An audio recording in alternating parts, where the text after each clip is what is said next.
ഈ ഭൂമിയിൽ മനുഷ്യരുണ്ടായിട്ട് അത്രയും കാലമായിട്ട്. മനുഷ്യരുണ്ടാകുന്നതിനും കോടാനുകോടി വർഷങ്ങൾക്ക് മുമ്പ് ഇവിടെ ജീവജാലങ്ങൾ ഉണ്ടായിരുന്നു, പക്ഷിമൃഗാദികൾ ഉണ്ടായിരുന്നു. 3 കോടി വർഷങ്ങൾക്ക് മുമ്പുള്ള ദിനോസറുകളുടെ ഫോസിലുകൾ കിട്ടിയിട്ടുണ്ട് ഇല്ലേ? 15 ലക്ഷം വർഷം മുമ്പുള്ള ആനയുടെ ഫോസിൽ കിട്ടിയിട്ടുണ്ട്. ആ 15 ലക്ഷം വർഷം മുമ്പ് ആനകൾ എങ്ങനെയാ ജീവിച്ചത്, അതേപോലെ തന്നെയാ 2025 ജീവിക്കുന്നത്. ഒരു പ്ലസ്സും ഇല്ല, ഒരു മൈനസും ഇല്ല. മനുഷ്യർ ഒരുപാട് മൈനസും ഉണ്ടാക്കിയിട്ടുണ്ട്, ഒരുപാട് പ്ലസ്സും ഉണ്ടാക്കിയിട്ടുണ്ട്. നമ്മളുണ്ടാക്കിയ മൈനസാണ് ആഗോളതാപനം. നമ്മളുണ്ടാക്കിയ മൈനസ് കൊണ്ടാണ് മേഘസ്ഫോടന മഴയുണ്ടാകുന്നത്. പക്ഷെ അതിന് പകരം നമ്മൾ ഒരുപാട് പ്ലസ് ഉണ്ടാക്കിയിട്ടുണ്ട്. ആനകളോ 15 ലക്ഷം വർഷം മുമ്പ് ആനകൾ എങ്ങനെയാണ് ജീവിച്ചത്, അതേപോലെ തന്നെയല്ലേ 2025 ജീവിക്കുന്നത്. തൃശ്ശൂർ പൂരം കണ്ടിട്ടുണ്ടാവുമല്ലോ. പാറമേക്കാവിലമ്മയുടെയും വടക്കുന്നാഥന്റെയും തിടമ്പുമായിട്ട് ഗോപുരക്കെട്ടിൽ നിന്ന് പുറത്തേക്ക് എഴുന്നള്ളുന്ന ഒരു 10-100 ആനയുണ്ടാവും. ഈ 100 ആനകളും കുടമാറ്റം കാണാൻ വേണ്ടിയിട്ട് 5 ലക്ഷം മനുഷ്യർ കാണും, പോയി നോക്കുവരൊക്കെ.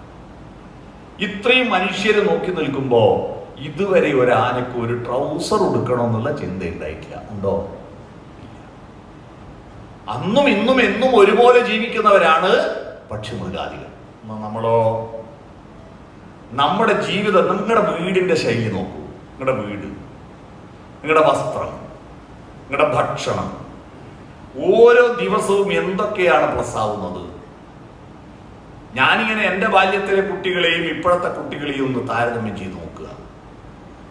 എൻ്റെ ബാല്യം എന്ന് പറഞ്ഞാൽ 1969 ഞാൻ ജനിച്ചത്. വലിയ ഒരു കാടിന്റെ അരികിലുള്ള ഒരു കുഗ്രാമമാണ്, പട്ടിണിയുടെ ഗ്രാമം. ഒരു വീട് മാത്രമേ ഓടിട്ടതുണ്ടായിരുന്നു. ബാക്കി ബാക്കി എല്ലാ വീടുകളും ഓലമേഞ്ഞ പുരകെട്ടി മേയുന്ന വീടുകളാണ്. ആ ഗ്രാമം, ആ കാട് നിങ്ങൾ കണ്ടിട്ടുണ്ടാകും. ബാഹുബലി സിനിമ കണ്ടവർ ആ കാട് കാണും. പഴശ്ശിരാജ, മാമാങ്കം സിനിമകളെല്ലാം ഷൂട്ട് ചെയ്തത് കാട് മുഴുവൻ എൻ്റെ നാട്ടിലാണ്. എൻ്റെ നാട്ടിൽ നിന്നാണ് ഷൂട്ട് ചെയ്തത്. ആ ഗ്രാമത്തിലെ കുട്ടികളുടെ കോലം എന്തായിരുന്നു? എല്ലാം മെലിഞ്ഞുണങ്ങി ഗോവിന്ദച്ചാമി ജീവിയാടാൻ വേണ്ടി മെലിഞ്ഞതുപോലെ അസ്ഥികളെല്ലാം പുറത്തുനിന്ന് കാണാൻ പറ്റുന്ന വിധത്തിൽ മെലിഞ്ഞുണങ്ങി വലിയ വയറുണ്ടാവും. കാരണം അന്ന് ഗ്രഹിണി എന്ന് പറഞ്ഞൊരു അസുഖം ഉണ്ടായിരുന്നു. ഗ്രഹിണി പിടിച്ചിട്ട് ചുമരിന് കിണ്ണഞ്ചാരി വെച്ച പോലത്തെ വലിയ വയറുണ്ടാവും.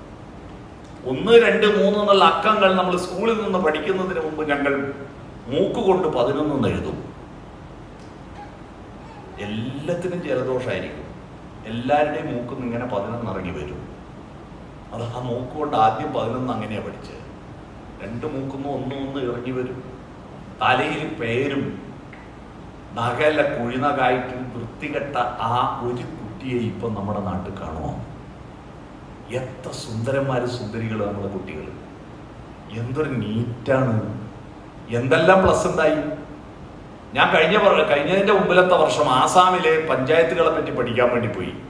ഒരു 4 ഗ്രാമത്തിലൂടെ സഞ്ചരിച്ചു. അന്ന് എൻ്റെ ബാല്യത്തിലുള്ള കുട്ടികളില്ലേ, അതേ കോലത്തിലുള്ള കുട്ടികളാണ് ഇപ്പോൾ അവിടുത്തെ ഗ്രാമത്തിൽ. സ്കൂളൊന്നും പോകാതെ ഇങ്ങനെ നാട്ടിൽ നിന്ന് തിരിഞ്ഞു കളിക്കുന്നത് എന്ന് പറഞ്ഞാൽ ആ ആസാമിലെ ഗ്രാമങ്ങൾ നമ്മളിൽ നിന്നൊരു 10-40 വർഷം പിറകിലാണുള്ളത് എന്നർത്ഥം. ഞാൻ പറഞ്ഞു വന്നത്, നമ്മുടെ കുട്ടികളുടെ രൂപം, ഇത് കുട്ടികളെ പറയാൻ കാരണം യുനെസ്കോയും ഐക്യരാഷ്ട്രസഭയൊക്കെ വികസനത്തിന്റെ മാനദണ്ഡം നിശ്ചയിക്കുന്നത് കുട്ടികളുടെ ആരോഗ്യവും അവരുടെ ബുദ്ധിയും നോക്കിയിട്ടാണ്. വികസനത്തിന്റെ നമ്മൾ കേരളം അന്താരാഷ്ട്ര നിലവാരത്തിലേക്ക്, സ്കാൻഡിനേവിയൻ രാജ്യങ്ങളിലേക്ക് അത്രത്തോളം ഉയർന്നു എന്ന് പറയാൻ കാരണം, സ്കാൻഡിനേവിയൻ രാജ്യങ്ങളിൽ 1000 കുട്ടി ജനിച്ചാൽ 4 കുട്ടിയെ മരിക്കും. കേരളത്തിലും 1000 കുട്ടി ജനിച്ചാൽ 4 കുട്ടിയെ മരിക്കും. UP-യിൽ 1000 കുട്ടി ജനിച്ചാൽ 60 കുട്ടികൾ മരിക്കും. 1000 കുട്ടികൾ ജനിച്ച 60 കുട്ടികൾ UP-യിൽ മരിക്കും. കേരളത്തിൽ 4 കുട്ടികളെ മരിക്കും. അതുകൊണ്ടാണ് നമ്മൾ സ്കാൻഡിനേവിയൻ രാജ്യം, അതുകൊണ്ടാണ് ഈ കുട്ടികളെ തന്നെ ആദ്യ ഉദാഹരണം പറഞ്ഞത്. നമ്മൾ പ്ലസ് ആയിക്കൊണ്ടിരിക്കുന്നവരാണ്. എന്താണ് പ്ലസ്? 2 തരം പ്ലസ് ഉണ്ട് മനുഷ്യന്. ഒന്ന് ബാഹ്യമായ പ്ലസ്, 2 ആന്തരികമായ പ്ലസ്. ബാഹ്യമായ പ്ലസ് എല്ലാം ഉണ്ടായത് ആന്തരികമായ പ്ലസ് കൊണ്ടാണ്. തോമസ് ആൽവ എഡിസൺ എന്ന് പറയുന്ന ഒരു മനുഷ്യന്റെ ആന്തരികമായ വെളിച്ചം കൊണ്ടാണ് ഈ പുറത്തുള്ള ബൾബ് കത്തുന്നത്. അപ്പൊ രണ്ട് തരം വികാസവും ഉണ്ടാകുമ്പോഴേ മനുഷ്യനാവൂ. അകത്തെ വെളിച്ചം കൊണ്ട് പുറത്തെ വെളിച്ചം വർദ്ധിപ്പിക്കണം. പുറത്ത് വെളിച്ചം തരുന്ന ആളെ എന്താ പറയുക പറയും? പുറത്ത് വെളിച്ചം തരുന്ന ആളെ കൃഷ്ണൻകുട്ടി എന്ന് പറയും, അകത്ത് വെളിച്ചം തരുന്ന ആളെ ശിവൻകുട്ടി എന്ന് പറയും. സംഭവം മനസ്സിലായോ? പുറത്ത് വെളിച്ചം തരുന്ന ആൾ കൃഷ്ണൻകുട്ടി, ഇലക്ട്രിസിറ്റി മന്ത്രി. അകത്ത് വെളിച്ചം തരുന്ന ആൾ ശിവൻകുട്ടി, വിദ്യാഭ്യാസ മന്ത്രി. ഈ രണ്ട് വെളിച്ചങ്ങളാണ് നമ്മളെ പ്ലസ് ആക്കുന്നത്. ആ പ്ലസിൽ ഞാനിവിടെ നമ്മുടെ ഇന്ത്യയുടെയും വിദേശ രാജ്യങ്ങളുടെയും പ്ലസുകൾ തമ്മിലൊന്ന് താരതമ്യം ചെയ്യാം. ലോകം വികാസത്തിലേക്ക് പ്രവേശിക്കുന്ന കാലഘട്ടത്തിൽ തന്നെ ഇന്ത്യ വികസിച്ചിരുന്നു. കൊളംബസ് അമേരിക്ക കണ്ടുപിടിക്കുന്നതിന് 1000 കൊല്ലം മുമ്പ് ഇന്ത്യയിൽ യൂണിവേഴ്സിറ്റി ഉണ്ടായിരുന്നു. നളന്ദ, തക്ഷശില. എത്രയെത്ര ഉപനിഷത്തുകളാണ് ഈ ഭാരതത്തിൽ എഴുതിയത്? ഏത് കാലം? ക്രിസ്തു ജനിക്കുന്നതിന് മുമ്പുള്ള കാലത്താണ് പറയുന്നത്. എത്ര ഉപനിഷത്തുകൾ! വേദങ്ങൾ ഒരിടത്തും എഴുതി വെച്ചിരുന്നില്ല കേട്ടോ. വേദങ്ങൾ ഇങ്ങനെ ചൊല്ലി പഠിപ്പിക്കുക. പൊതുവേ ഈ വിശുദ്ധ ഗ്രന്ഥങ്ങൾ എഴുതുന്നതിനേക്കാൾ ചൊല്ലുന്ന പ്രധാനം. അതുകൊണ്ടല്ലേ വേദങ്ങൾ പഠിപ്പിക്കുന്ന ആളെ ഓദിക്കൽ എന്നാ പറയുക. ഓതുക എന്ന് പറഞ്ഞാൽ ചൊല്ലി പഠിപ്പിക്കുന്നവൻ. എഴുതിക്കലല്ല, ഓദിക്കനാണ്. പള്ളിയിൽ ഖുർആൻ എഴുതാനല്ല പോവുക, ഓതാനാണ്. ഓത്താണ് പ്രധാനം, അല്ലെ? ഓത്തുപള്ളി എന്നല്ലേ പറയാ? ഓത്താണ്, ശബ്ദമാണ് പ്രധാനം. അപ്പൊ ഇത് ശബ്ദത്തിന്റെ ഒരു പ്രത്യേകത എന്താണെന്നറിയാമോ? ഉണ്ടാവുമ്പോൾ തന്നെ ഇല്ലാതാവും. ഒരു ശബ്ദം, ഇപ്പോഴല്ലേ നമ്മൾ ഈ റെക്കോർഡിംഗ് സിസ്റ്റം ഒക്കെ വന്നത്, ശബ്ദം ഉണ്ടാവുമ്പോൾ തന്നെ ഇല്ലാതാവും. അല്ലാതെ അത് അന്തരീക്ഷത്തിൽ ഇങ്ങനെ hello hello hello hello hello എന്ന് പറഞ്ഞ് നിൽക്കില്ലല്ലോ. ഈ ചൊല്ലി പറയുന്ന വേദങ്ങള് ഓർമ്മശക്തിയുടെ ബലത്തിൽ മാത്രം നിന്നതാ. ഓർമ്മശക്തി കുറയുമ്പോൾ വേദങ്ങളുടെ മൂല്യം നഷ്ടപ്പെടും. പല വാക്കുകൾ നഷ്ടപ്പെട്ടു. ചില വാക്കുകളോ താളത്തിൽ ഒത്തിട്ടില്ലേ കൂട്ടിച്ചേർക്കും. നമ്മളെ ഗാനമേളയിലെല്ലാം കണ്ടിട്ടില്ലേ? ചില ആൾ നോക്കാതെ പാട്ട് പാടുമ്പോൾ ഏതെങ്കിലും ഒരു വാക്ക് കിട്ടിയിട്ടില്ലെങ്കിൽ തന്നന്ന തന്നന്ന താനന്ന എന്ന് പറയുന്നത്. ആ വാക്ക് കിട്ടിയിട്ടില്ലെങ്കിൽ അവർ ഉപയോഗിക്കുന്ന താനന്ന എന്നാണ്. അല്ലേ? വായി തോന്നിയത് പാടും. ഞാൻ എൻ്റെ SLC ബാച്ചും കൊണ്ട് കൊടകിൽ ഒരു ടൂർ പോയി കഴിഞ്ഞ വർഷം. എൻ്റെ കൂടെ SLC പഠിച്ച. അപ്പോൾ ബസ്സിൽ ഇരുന്നിട്ട് അന്താക്ഷരി എന്നൊരു മത്സരമുണ്ട്. ഈ അക്ഷര ശ്ലോകത്തിന്റെ സിനിമാ പാട്ടിന്റെ വേർഷനാണ് അന്താക്ഷരി. ആദ്യത്തെ പല്ലവി മാത്രം പാടും. പല്ലവിയുടെ അവസാനത്തെ വാക്കിലെ ആദ്യത്തെ അക്ഷരം വെച്ചിട്ട് അടുത്ത ടീം പാടണം. അപ്പൊ ബസ്സിലെ ഇടത്ത് 10 സീറ്റും വലത്ത് 10 സീറ്റിൽ ഇരുന്നവർ തമ്മിലാ മത്സരം.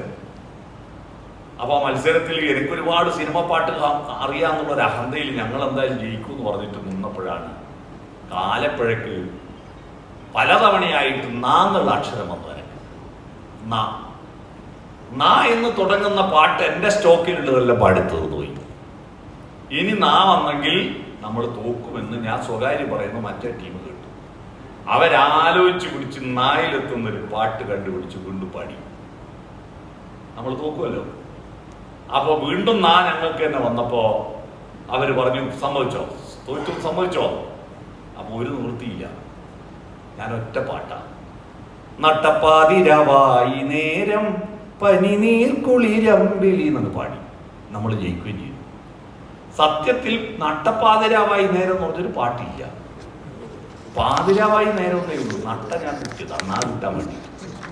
ഇതുപോലെ വേദങ്ങളിൽ ഒരുപാട് കൂട്ടിച്ചേർക്കലുണ്ടായി. അത് മുഴുവൻ ആളുകൾക്കറിയുന്ന വേദങ്ങൾ മുഴുവൻ കലക്ട് ചെയ്ത് ഒരു ശ്രദ്ധിക്കണം, വ്യാസം ചെയ്തൊരു പണിയാണ്. കലക്ട് ചെയ്ത് എഡിറ്റ് ചെയ്ത് പബ്ലിഷ് ചെയ്ത്, ഇതാണ് നിങ്ങളുടെയും പണി. നിങ്ങൾ അതിൻ്റെ അസംസ്കൃത സാധനങ്ങൾ റോ മെറ്റീരിയൽസ് കലക്ട് ചെയ്ത് അത് ആളുകൾക്ക് ഉപയോഗിക്കാൻ പറ്റുന്ന വിധത്തിൽ എഡിറ്റ് ചെയ്ത് ആ ഉൽപ്പന്നങ്ങൾ നാട്ടുകാരുടെ മുന്നിലേക്ക് പബ്ലിഷ് ചെയ്യുന്ന പണിയാണ്. സമ്പാദകൻ, സംശോധകൻ, പ്രസാധകൻ, ഈ 3 വാക്കിനും കൂടി ഒറ്റ വാക്കാണ് സംസ്കൃതത്തിൽ. അതാണ് വ്യാസൻ. വ്യാസൻ എന്നങ്ങനെ പേര് വന്നത്. ഞാനിത് പറഞ്ഞത് എന്തൊരു ബുദ്ധിയായിരുന്നു അത്. ഇത്രയും കാര്യങ്ങൾ ശേഖരിച്ച് എഴുതി വെച്ചില്ല. 18 പുരാണങ്ങളിൽ ഏതാണ്ട് 25,000 പേരുണ്ട്. 25,000 പേരുകൾ കണ്ടുപിടിക്കുക എന്ന് പറഞ്ഞ ചെറിയ പണിയാണ്. കാരണം ആ പേരൊന്നും നാട്ടിലുണ്ടായിരുന്നില്ല. നമ്മുടെ നാട്ടിൽ എല്ലാവർക്കും പേരിട്ടത് പുരാണത്തിലെ പേരാ. ഈ ലോകത്തിൽ സകലതിനും പേരിട്ടത് മനുഷ്യനാണല്ലോ. മനുഷ്യൻ ഭൂമിയിൽ വരുന്നതിന് മുമ്പ് ആകാശത്തിന് ആകാശമെന്നോ ഭൂമിക്ക് ഭൂമി എന്നോ പേരില്ലല്ലോ. ഈ പേരുകൾ മുഴുവൻ കണ്ടുപിടിച്ചില്ലേ? ഇപ്പൊ 2 മക്കളുടെ രക്ഷിതാക്കൾ പോലും കുട്ടികൾക്ക് പേരിടാൻ വേണ്ടിയിട്ട് നെറ്റ് തപ്പുക, കണ്ട ആളോടെല്ലാം ചോദിക്കുക. അപ്പോഴാണ് ധൃതരാഷ്ട്രം എന്ന് പറയുന്ന ഒരു കഥാപാത്രം 100 മക്കൾക്ക് പേരിട്ടത്. ഒരു പേരും റിപ്പീറ്റേഷൻ ആയിട്ടില്ലല്ലോ, എല്ലാം വ്യത്യസ്തമായ പേരുകൾ ഉണ്ടാക്കിയില്ലേ. ഇതൊക്കെ എന്തിനാ ഞാൻ പറയുന്നത്? ഇതെന്തൊരു ബുദ്ധിയാണ്! അത്ര വിശാലമായ വലിയ ബുദ്ധിയുള്ള ടീം. അതൊക്കെ പോട്ടെ, അതൊക്കെ അങ്ങോട്ടേക്ക്. നമ്മുടെ ഇംഗ്ലീഷ് മരുന്നില്ലേ, 200 കൊല്ലമായിരുന്നു. മെന്റലിയഫിന്റെ പട്ടികയും 104 മൂലകങ്ങളും മൈക്രോസ്കോപ്പും ഫണലും അല്ലെ, ടെസ്റ്റ് ട്യൂബും ലാബറട്ടറിയും എന്തെല്ലാം ഉപകരണങ്ങൾ, സ്കാനിങ് മെഷീൻ, എന്തെല്ലാം ചേർത്തിട്ടാണ് നമ്മുടെ ആധുനിക ചികിത്സ. എന്നാൽ ഈ ആധുനിക ചികിത്സയുടെ കണ്ടുപിടിക്കുന്നതിന്റെ 1500 കൊല്ലം മുമ്പ് നമ്മുടെ നാട്ടിലെ മരങ്ങളുടെയും ചെടികളുടെയും വള്ളികളുടെയും ഇലയും തൊലിയും പൂവും കായും വേരും തണ്ടും വായിലിട്ട് ചവച്ചരച്ചു നോക്കിയിട്ട് വാദത്തിന് പറ്റുമോ, പിത്തത്തിന് പറ്റുമോ, കഫത്തിന് പറ്റുമോ എന്ന മട്ടിൽ ആയിരക്കണക്കിന് കഷായം, അരിഷ്ടം, ലേഹ്യം, വടകം, ഗുളിക എന്നിവ ഉണ്ടാക്കി വെച്ച ചരകനും സുശ്രുതനും സഞ്ജീവിനിയും എന്തൊരു ബുദ്ധിമാനായിരുന്നു. നമ്മൾ ഭാരതീയരല്ലേ? ഇപ്പോഴും അതേ ചികിത്സ നമ്മൾ എടുക്കുന്നില്ലേ? ആയുർവേദ ചികിത്സ എടുക്കുന്നില്ലേ?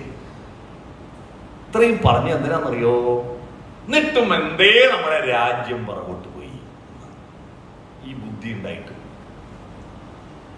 അതാണ് നമ്മൾ ഗൗരവകരമായി എല്ലാ സംരംഭകരും ആലോചിക്കുന്നത്. ഒന്നും വേണ്ട, ഒരു ഒറ്റ തെളിവ് പറയാം. ഈ ഹാളിലുള്ള ഏതെങ്കിലും ഒരു ഉപകരണം ഇന്ത്യയെ കണ്ടുപിടിച്ചിട്ടുണ്ടെങ്കിൽ പറഞ്ഞിട്ട്, ഏതെങ്കിലും ഒരു ഉപകരണം ഇന്ത്യയിൽ കണ്ടുപിടിച്ചത്. ഈ മൈക്ക് കണ്ടുപിടിച്ച ഇന്ത്യയിലല്ല, എൻ്റെ പേന കണ്ടുപിടിച്ച ഇന്ത്യയിലല്ല, കണ്ണട കണ്ടുപിടിച്ച ഇന്ത്യയിലല്ല, വാച്ച് കണ്ടുപിടിച്ച ഇന്ത്യയിലല്ല, ഈ ബൾബ് കണ്ടുപിടിച്ച ഇന്ത്യയിലല്ല, നമ്മൾ വന്ന കാറ് കണ്ടുപിടിച്ച ഇന്ത്യയിലല്ല, പിന്നെ പ്ലാസ്റ്റിക് കുപ്പിയും കസേരയും ഒക്കെ പ്ലാസ്റ്റിക്കാണ്, അത് ഇന്ത്യയിലല്ല കണ്ടുപിടിച്ചത്. ഫോൺ കണ്ടുപിടിച്ച ഇന്ത്യയിലല്ല. ഏതെങ്കിലും ഒരു സാധനം, ഇവിടുത്തെ പ്രൊജക്ടർ കണ്ടുപിടിച്ച ഇന്ത്യയിലല്ല, സിനിമ കണ്ടുപിടിച്ച ഇന്ത്യയിലല്ല.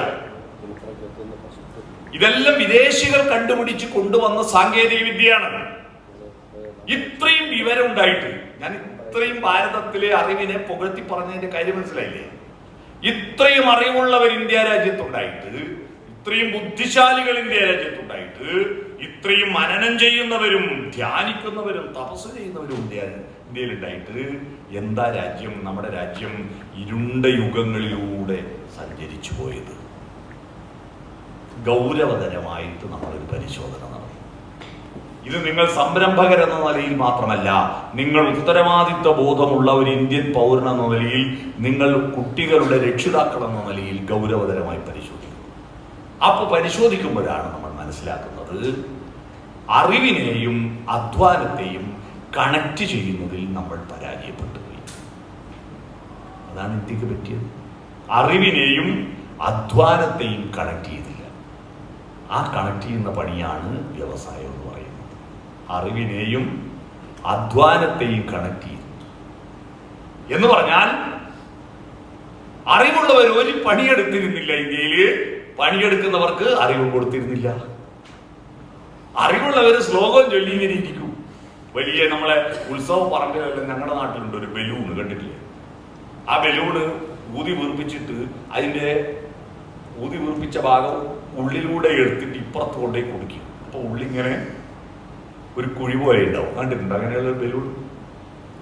ആ ബലൂൺ മോഡൽ കുംഭക്കുടലുള്ള കുറേ തമ്പുരാക്കന്മാരുണ്ടായിരുന്നു. പൊക്കിളങ്ങ് കുഞ്ഞിട്ട് വലിയ വയറായിട്ടുള്ള ആ ബലൂൺ മോഡൽ. അവർ ഈ കുംഭക്കുടലും തടവി കുലുങ്ങി ചിരിച്ച് വെടിപറഞ്ഞിരിക്കുക, ശ്ലോകം ചൊല്ലുക എന്നല്ലാതെ ഒരു പണിയെടുക്കില്ല. എന്നാ പണിയെടുക്കുന്നവർക്ക് അക്ഷരജ്ഞാനം കൊടുത്തില്ല. അവരടിമകളായിരുന്നു. ബാഹുബലി സിനിമ നിങ്ങൾ കണ്ടിട്ടുണ്ടാവുമല്ലോ. ബാഹുബലി 1ഉം 2ഉം. ആ 2 സിനിമയിലും പ്രധാന കഥാപാത്രം ആരാ? വീരേന്ദ്ര ബാഹുബലിയാണോ, അമരേന്ദ്ര ബാഹുബലിയാണോ, പൽവാൽ ദേവനാണോ, ദേവസേനയാണോ, കട്ടപ്പയാണോ? ആരാ? കട്ടപ്പയാണ് പ്രധാനം അല്ലേ? ആരാ കട്ടപ്പ? അടിമയാണ്. അയാൾക്ക് സ്വന്തം തീരുമാനമൊന്നുമില്ല. രാജാവ് പറയുന്ന അനുസരിക്കുക മാത്രം. ഈ അടിമത്തവും അതിൻ്റെ വകഭേദമായിരിക്കുന്ന നാടുവാഴിത്വം എല്ലാം ഉള്ളത് കൊണ്ട് ഇവിടെ എനർജൈസിംഗ് ദി പീപ്പിൾ ഉണ്ടായില്ല. ജനങ്ങളുടെ ഊർജത്തെ, മാനസികവും ശാരീരികവുമായ ഊർജത്തെ ഫലപ്രദമായി ഉപയോഗപ്പെടുത്താൻ നമുക്ക് കഴിഞ്ഞില്ല. മാനസികമായ ഊർജമാണ് അറിവ്, ശാരീരികമായ ഊർജമാണ് അധ്വാനം. ഇതിനെ കണക്ട് ചെയ്ത് അധ്വാനവും ചിന്തയും, ഇതാണ് പ്ലസ് എന്ന ചിഹ്നത്തിന്റെ അർത്ഥം. പിടിക്കുക. അധ്വാനം എക്സ് ആക്സിസും ചിന്ത വൈ ആക്സിസും. ആധുനിക ഇന്ത്യ കണ്ട ആദ്യത്തെ A+കാരൻ ആരാന്നറിയാവോ? ആധുനിക ഇന്ത്യ കണ്ട ആദ്യത്തെ A+കാരൻ, അയാളുടെ ഫോട്ടോ എൻ്റെ പേനയിലുണ്ട്. അയാളുടെ ഫോട്ടോ നിങ്ങളുടെ കീശയിലുമുണ്ട്. കർമ്മചിന്ത ഗാന്ധി. അതാ മോഹൻദാസ് കരംചന്ദ് ഗാന്ധി. മനസ്സിലായോ? കർമ്മം, ചിന്ത. അതുകൊണ്ടാണ് തന്റെ വസ്ത്രം താൻ തന്നെ നെയ്തെടുക്കണം എന്ന് പറഞ്ഞത്. അധ്വാനവും ചിന്തയും ചേർന്നപ്പോഴാണ് ആധുനിക ഭാരതം ഉണ്ടായത്. ഈ അധ്വാനത്തെയും ചിന്തയെയും കൂട്ടിയോജിപ്പിച്ച് മുന്നോട്ട് പോകുന്ന പ്രക്രിയയാണ് വ്യവസായം എന്ന് പറയുന്നത്. അതുകൊണ്ട് നിങ്ങൾക്ക് ഏറ്റവും പ്രധാനം വേണ്ടത് നിങ്ങളുടെയും നിങ്ങളുടെ ജോലി ചെയ്യുന്ന സ്ഥാപനങ്ങളുടെയും ആളുകളുടെയും കായിക ശേഷിയും അതുപോലെ ചിന്താശേഷിയും കൂട്ടിയോജിപ്പിക്കുന്ന സ്കിൽ ഡെവലപ്മെന്റ്. ചിന്താശേഷിയും കായിക ശേഷിയും ഉള്ള സ്കിൽ എന്ന് പറഞ്ഞാൽ ഒരു സൂചിയിൽ നൂൽ കോർക്കാൻ അറിയുന്ന ഒരേ ഒരു ജീവി മനുഷ്യനാണ്. ഒരു കുരങ്ങന്റെ അടുത്തോ വേറെ ഏത് പക്ഷിമൃഗാദികളുടെ അടുത്തോ സൂചിയിൽ നൂൽ കോർക്കാൻ ഏൽപ്പിച്ചാൽ കഴിയില്ല. നമുക്കതൊരു സ്കില്ലാണ്. ഏകാഗ്രമായി ശ്രദ്ധയോടുകൂടി ചെയ്യുന്ന ഒരു സ്കില്ലാണ്. ആ സ്കില്ലിൽ പൂർണ്ണമായി അർപ്പിക്കുക എന്നതാണ്. ചെയ്യുന്ന ജോലിയിൽ പൂർണ്ണമായി അർപ്പിക്കുക, മനസ്സ് കൊടുക്കുക എന്നതാണ്.